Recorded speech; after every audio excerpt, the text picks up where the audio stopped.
Fala, meu povinho, tudo bom? Vamos encerrar aqui então os assuntos de eletroquímica, falando então sobre pilha e bateria. Assunto muito importante, tá? Objetivos: pilhas e baterias. Conhecer como que ocorre, né, os processos de eletrólise, que nós vimos na última aula, também tem na pilha, e os descartes incorretos de pilha e bateria, que cai bastante esse assunto no Enem, na tua escola, esses descartes incorretos, o que eles podem causar, fechou? Então vejam comigo. Pilha e eletrólise. A eletrólise é baseada num fenômeno inverso ao da pilha. Na eletrólise, o processo ele não é espontâneo, como acontece nas pilhas. Ou seja, a eletrólise converte energia elétrica em energia química, né? Por quê? Porque a eletrólise ocorre a partir da passagem de corrente. Só que não é de forma espontânea.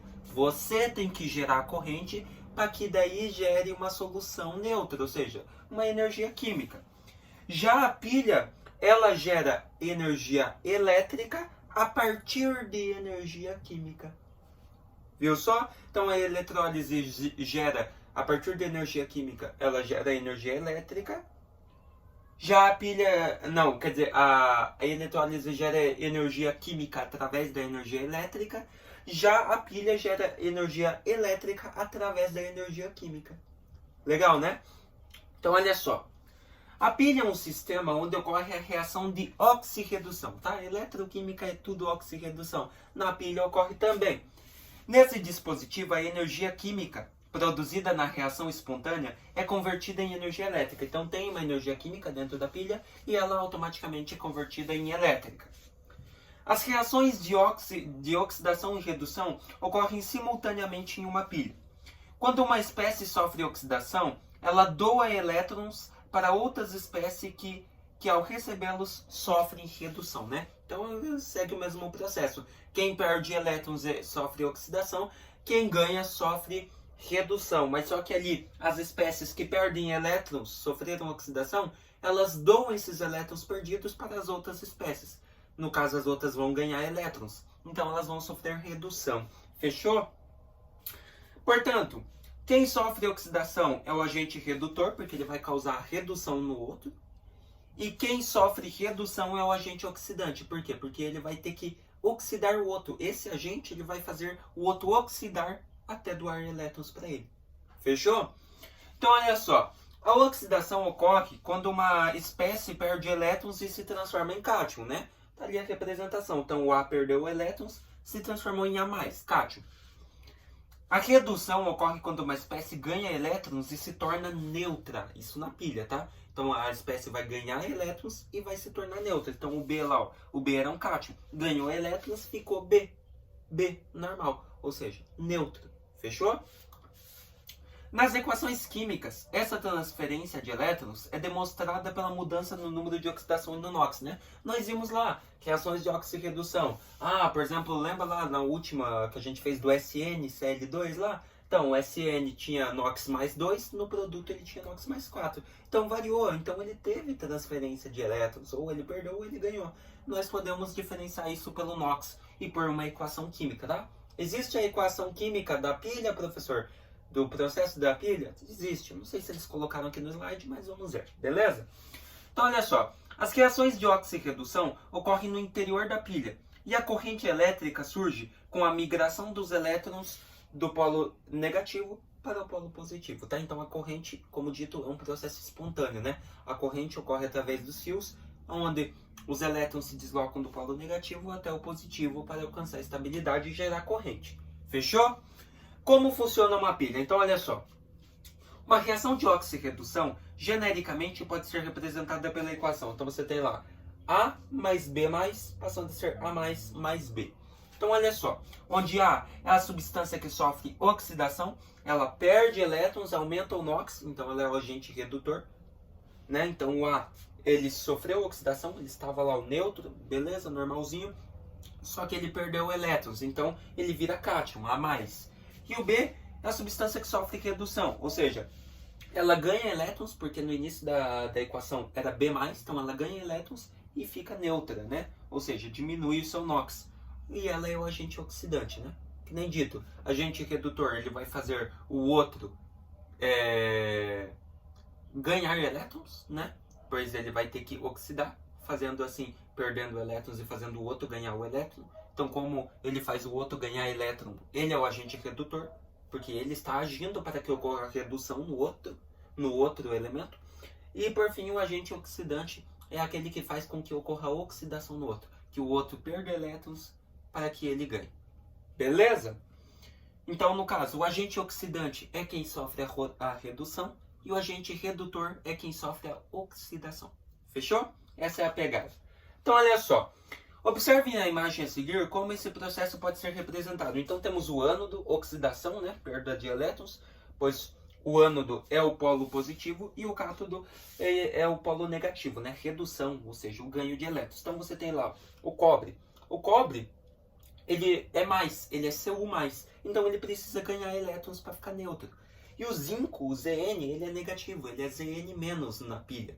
Então ele precisa ir para o polo positivo, para o ânodo, para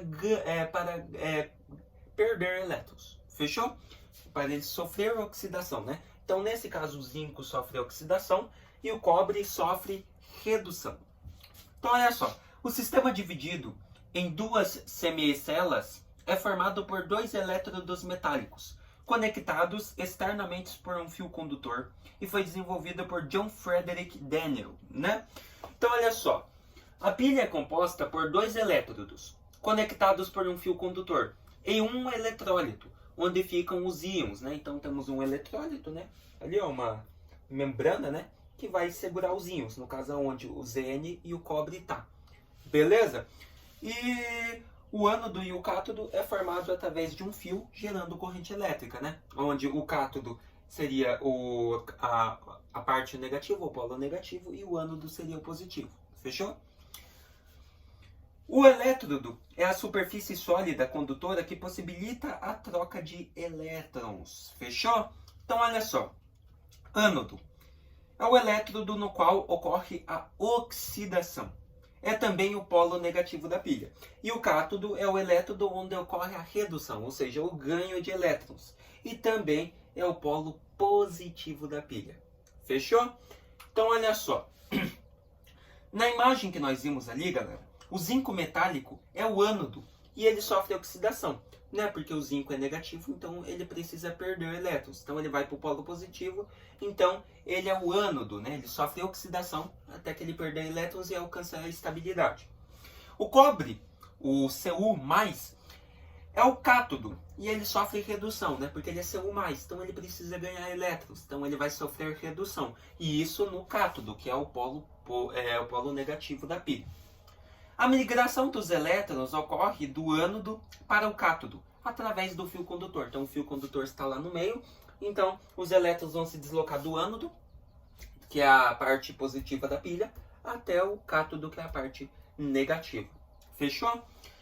As reações químicas ocorrem no sistema da imagem são, então olha lá, no ânodo nós temos o zinco, né? Que no caso é a oxidação.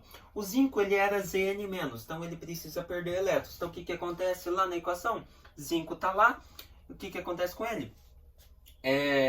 Ele sofre oxidação, né? Ele perde 2 elétrons e se transforma em um cátion, Zn2+. O cátodo, no cátodo ele é o polo o cátodo ele é o polo positivo, então nele ocorre redução, ganho de elétrons. Mesma coisa o cobre. O cobre era Cu2+, ou seja, ele tinha 2 prótons a mais. Ele precisa ganhar elétrons. Então o que aconteceu? Ele ganhou e ficou estável. Cu. Ficou cobre estável. Então olha só. Então a equação geral é Zn mais cátion, cobre, né? Cu2+, passando a ser cobre estável e um cátion de Zn. Então o que aconteceu? Antes o Zn estava estável, o zinco estava estável, ele virou um cátion. E antes o cobre era um cátion. Só que ele alcançou a estabilidade e ficou neutro. É basicamente isso que acontece. Então olha lá. O zinco é um metal com maior tendência de perder elétrons. Por isso formam-se cátions na solução. Então o zinco era neutro, mas ele tem maior tendência a perder elétrons na corrente elétrica. Então ele se transforma em cátion, pois ele perde elétrons, ele sofre oxidação.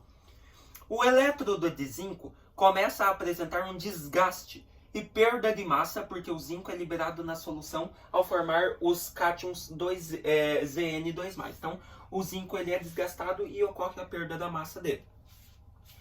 Os elétrodos provenientes do ânodo chegam ao cátodo e os cátions de metal, ao recebê-lo, transformam-se em cobre metálico, que se deposita no elétrodo e aumenta a sua massa.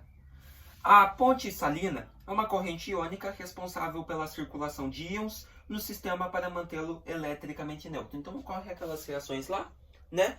Zinco vira cátion, vai se desgastando ao longo do tempo, né? Porque o zinco ele é liberado para formar cátions, então o zinco vai se desgastando e porventura esses cátions que são liberados vão se juntar com o cobre e formando cobre metálico, ou seja, o que dá origem à corrente elétrica da pilha, né? Então, tá lá, o elétrodo aumenta a sua massa, né? Ou seja, o cobre metálico vai aumentar a sua massa, gerando assim, a partir da energia química do cobre metálico, vai gerando energia elétrica, fazendo com que a pilha funcione. Fechou? Então, como dito ali, a ponte salina é uma corrente iônica responsável pela circulação de íons no sistema, para manter eletricamente neutro, né? Então, os íons vão circular, vão se juntar, formar cobre metálico, gerando assim energia química em elétrica. Fechou? Então, galera, é assim que funciona um pouquinho a pilha, tá? Mostrando para vocês. Existem conteúdos mais profundos que a gente tem que ver? Claro que existe. Não é só isso. Mas esse é o básico para vocês verem na parte de química como que funciona uma pilha, tá? Então, zinco, cobre. Zinco se torna cátion e o cobre se torna neutro, tá? Os cátions são liberados, se juntam com o cobre, forma cobre metálico e fechou. Beleza? Agora nós conhecemos um pouquinho da oxirredução que ocorre dentro das pilhas. Mas como que ocorre o descarte de pilhas e baterias? Você já viu nos lixões? Existe um monte de pilha e bateria. Veja comigo então. As pilhas e baterias de uso doméstico apresentam um grande perigo quando descartadas incorretamente. Na composição dessas pilhas são encontrados metais pesados como cádmio, chumbo, mercúrio, mercúrio, que são extremamente perigosos à saúde humana. Então viu só como na pilha não existe só zinco e cobre? Tem cádmio, tem chumbo, tem mercúrio, tudo, né? Naquela parte envolvente da pilha, que fecha a pilha, na parte interna da pilha, onde ocorre a oxirredução. Então são vários metais pesados e que podem causar doenças à saúde humana. Dentre os males provocados pela contaminação com metais pesados, está o câncer e mutações genéticas. Então, isso mesmo, pilha pode causar câncer e pode causar mutações genéticas também. Então, o descarte incorreto é muito perigoso para a saúde. Só para esclarecer, as pilhas e baterias em funcionamento não oferecem risco, uma vez que o perigo está contido no interior delas. O problema é quando elas são descartadas e passam por deformações na cápsula que as envolvem. Amassam, estouram e deixam vazar o líquido tóxico dos seus interiores, ou seja, a oxidação. Oxidação é totalmente tóxica, a gente estuda ela, mas a oxirredução é totalmente tóxica, tá? Então olha lá, esses líquidos se acumulam na natureza, esse líquido se acumula na natureza. Ele representa o lixo não biodegradável, ou seja, não é consumido com o passar dos anos. A contaminação envolve o solo e lençóis freáticos, prejudicando a agricultura e a hidrografia. Então, pilhas, como dito, elas são amassadas nos lixões, elas sofrem corrosão e liberam aquele líquido que é formado no interior delas. Só que o líquido ele não é biodegradável, ele não vai ser consumido pela natureza, ele não vai se decompor que nem os orgânicos, vamos supor assim. Ele não vai. E como ele não vai, ele vai simplesmente se envolver no solo ou nos lençóis freáticos do rio, dificultando a agricultura e contaminando a água que vem para nós. Então olha quantos perigos. Então descartar pilhas e baterias de forma incorreta é muito perigoso, galera, nos lixões. Pode, como dito, causar câncer, mutações genéticas, que você estuda bastante em biologia, né? Causa câncer, mutações genéticas e também, como dito, pode contaminar o solo, dificultando a agricultura. Pode vir alimentos, já não basta os agrotóxicos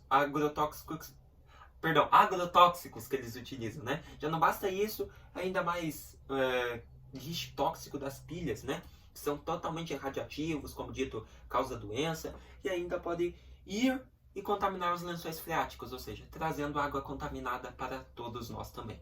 Então, muito importante descartar pilhas de forma correta. Olha lá. Justamente por serem bioacumulativas, é que surgiu a necessidade do descarte correto de pilhas e baterias usadas. Como a própria ilustração já diz, o que não pode ser feito é o descarte desses materiais no lixo comum. Então você não pode simplesmente, acabou a lixa, acabou a pilha, né? Acabou a bateria, eu vou jogar ela ali no lixo comum para ir para os lixões para o aterro. Não, galera. Já existem leis que obrigam os fabricantes a receberem de volta pilhas e baterias e dessa forma dar a elas o destino adequado. Seria fundamental que também colocassem advertências na própria embalagem do produto, avisando dos eventuais perigos oferecidos pelo descarte incorreto do material. Então, o certo, como dito, são os produtores, quem produziu a pilha, a empresa e tudo, pegar a pilha e fazer um processo lá, tirar, queimar ela de alguma forma, né, para que não ocorra essa contaminação, tá? Ou seja, eles vão fazer o descarte correto, tá? Somente nas fábricas, nas indústrias ocorre isso, nem sei como que ocorre, mas geralmente é isso que ocorre, tá? O produtor, quem produziu a pilha, a empresa, pega ela de novo e dá o destino adequado, tá? E uma coisa que deveria ser feita, segundo as leis também, é vir nas embalagens de pilha o perigo do descarte incorreto de pilha, para que as pessoas possam se conscientizar e não fazer também.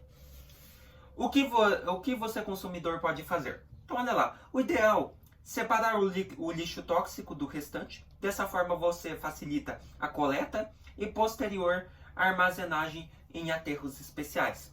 Mas se optar pelo envio do fabricante, estará alertando da sua preocupação. Quem sabe dessa forma, ele tome consciência da sua responsabilidade como produtor e dê destino correto ao produto após o uso, tá? Então você pode simplesmente separar o lixo tóxico e mandar ele para os recicláveis, para alguma coisa, né? Que no caso são as pilhas e baterias. Ou se você decidir devolvê-lo ao fabricante, você pode mostrar dessa forma a sua preocupação com o meio ambiente, fazendo com que o produtor, esse cara se preocupa. Um pouquinho de filosofia, né, galera? Esse cara se preocupa, ele é ético. Então, nós podemos fazer isso também. Podemos começar a colocar nas embalagens uma conscientização para que as pessoas não joguem pilhas de forma incorreta. Então, galera, tem todo mundo envolto nisso, tá? Então, a pilha vai desde a química, desde o interior dela, até a biologia, doenças humanas, até o solo, até a geografia, até o universo, tá? Então, química é tudo. Física e química estão em tudo e afetam demais a nossa vida. Beleza? O que nós vimos então, galera? Pilhas e baterias, descarte corretos e vimos a eletrólise, né? As reações de oxirredução que ocorrem no interior de pilhas e baterias, né? Especificamente nas pilhas, tá? Baterias são um pouquinho mais complexas, então você não acaba não vendo no ensino médio, tá? Mas caso você quiser fazer uma faculdade, um curso de química, geralmente você vai ver bem certinho, tá bom? Eu espero que vocês tenham gostado de mais essa aula, galera. Damos encerramento aí, então, aos assuntos de eletroquímica. Na próxima aula, aula 50, que nós vamos química até a aula 57, eu acho, nós vamos dar aí uma pegada em química orgânica para você ver um pouquinho desse assunto, tá bom? Vai ter vários vídeos, outros vídeos resolvendo exercícios sobre hidrocarbonetos, química orgânica no geral, tá bom? Não percam que vai estar demais, vai ter uma playlist, como dito, galera. Tudo que a gente estuda, eletroquímica, cinética química, tudo que a gente estudou, tá tudo separado na aba playlists do YouTube. Só ir lá, tá tudo bem separadinho. Cinética química, eletroquímica, fechou? Só dá uma olhadinha lá que você não se perde. Até mais!